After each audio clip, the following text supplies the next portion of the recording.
So hello guys, welcome to new video of politics. Last night, Donald Trump gave the longest State of the Union address in history, just beating out Harry Truman's performance of the vagina monologues. But honestly, it didn't feel long. It felt... Which is something I've never heard of. Does you ever hear, can you smoke the super bloom? I don't know what that is.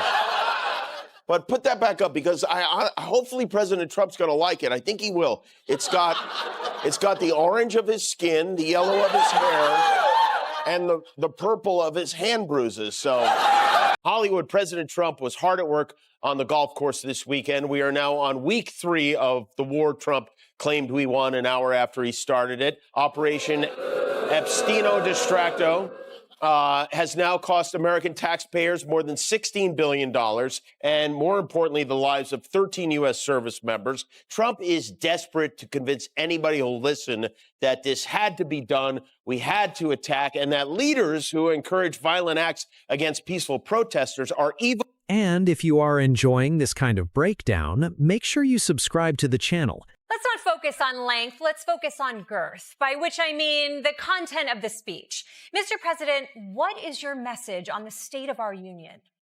Our nation is back, bigger, better, richer, and stronger than ever before. This is the golden age of America. The question itself sounds simple, almost too polite on the surface, but it carries enough edge to cut straight through the nonsense, because she asks how it is possible that certain well-known political figures are quietly being led into closed-door depositions, while Donald Trump seems to be walking through the same controversy like he is on some relaxed guided museum tour with VIP access and absolutely no consequences waiting for him. By the way, I never went to the island. I never had the privilege of going to his island. And I did turn it down, but a lot of people in Palm Beach were invited to his island. In one of my very good moments, I turned it down. I didn't want to go to his island.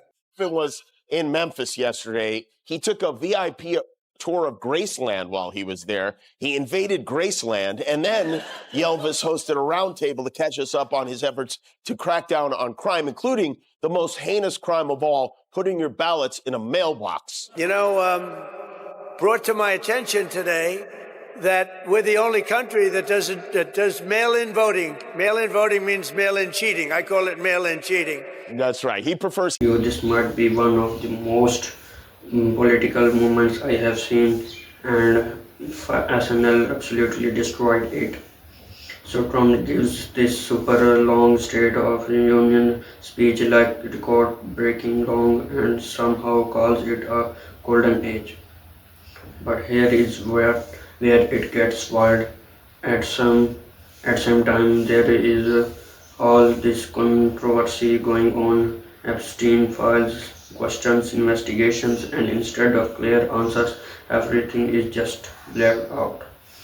And then comedians like Jimmy Kimmel and SNL jump in, and they do not just react, they literally turn the whole thing into a roast fast. They start pointing out contradictions, like how he calls mail-in voting cheating and then goes and uses it himself in the next day.